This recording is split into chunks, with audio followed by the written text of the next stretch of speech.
So on today's deep dive into virginity, we're going to be taking a look at one of the best magicians of all time in Fred Capps performing on The Ed Sullivan Show. Now, this performance might just be one of the most stressed performances in all of television just because Fred Capps had to follow the premiere of The Beatles, where over 78 million people were watching and tuning in and watching a debut of The Beatles. Imagine having to follow that. However, from my understanding, it was pre-recorded, which is why Fred Capps appears to be so calm, cool, and collected and not completely shitting inside of his pants. Well, thank you very much, ladies and gentlemen. Now, especially for this show tonight, I'm in an entirely new trick.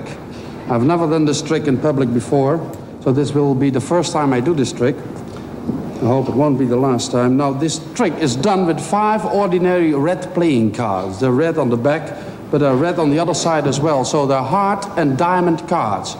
Very low spot cards, so 2s and 3s. I'll show you these cards. You don't have to remember them. It's very easy, but I'll show you them. Only 1, 2, 3, 4, and 1 is 5 ordinary red playing cards. Now, from these 5 ordinary red... just a moment.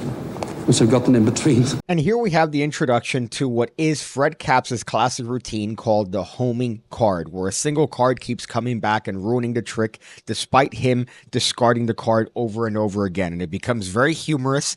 And I read a comment here actually saying that on a Rolling Stones article, they mentioned that the act following the Beatles was so bad because he kept repeating, "I should have rehearsed this. I should have rehearsed this."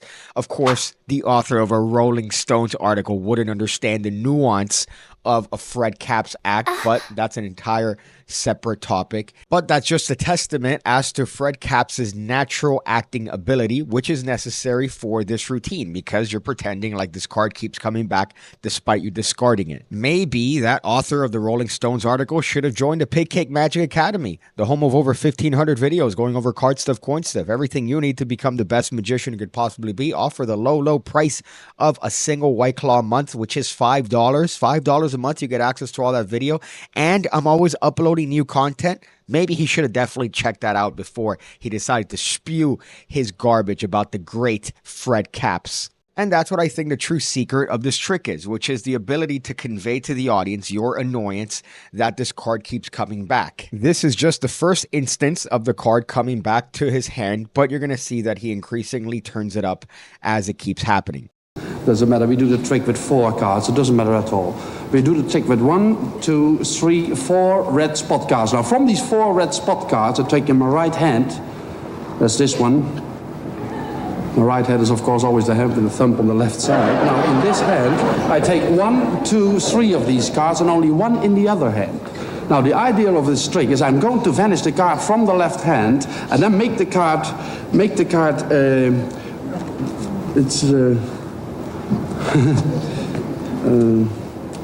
just a moment, please. It's 1, 2. Just a moment. It's 1.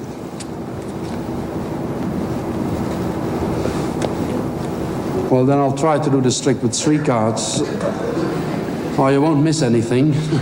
He's able to say so much without saying anything at all, which I think is, again, the testament to Fred Capps and his ability as a performer. And you could tell that last discard where he throws away the supposed king of spades, he doesn't have to show it to the audience because it's implied. This is a real fun routine to perform if you want to convey your personality to the audience. It's not so difficult to actually perform in terms of sleight of hand. All you really have to do is just be able to keep that card in your hand instead of discarding it on a table through various means. But it's a great opportunity for byplay with an audience and for you to introduce your character, for you to continue to introduce your character to the audience, especially if you're going down the route of the magic happening to you. So in this case, Fred Capps is not performing the magic. It just so happens that the magic is happening to him. We've seen this before with Tommy Wonder and his wild card routine, where he's not necessarily performing the magic in the beginning. The magic is just happening around him, and then he takes control and turns it on its end. I think I do go over a variation of this on the Academy. I need to double check.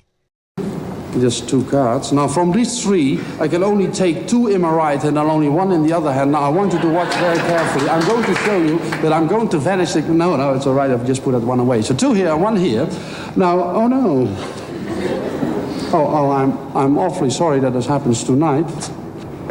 It's the first time I do this trick, and I should have rehearsed this. Well, anyway. Imagine being a blue-haired, overweight Rolling Stones author and not understanding this act. Even watching it, you could get it. You could understand it. It's not an act that you need to have the Code of Hammurabi to decipher. My fucking goodness. But of course, leave it to Rolling Stone to ignore what is logical and obvious and directly in front of them. We've got 2 cards left. It's the 2 of diamonds and the 3 of diamonds. Yes.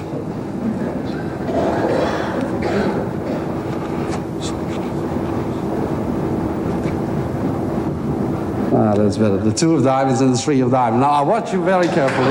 No, so right now, most of the time I think you'll be wrong again. So right now we have the 2 of diamonds in this hand and the 3 of diamonds we have had here. I don't think I can show you this trick tonight. It's a beautiful trick, really, but you need 5 cards and only have 1 left, and with 1 card it doesn't work. Awfully sorry, because it's red on this side and black on the other side.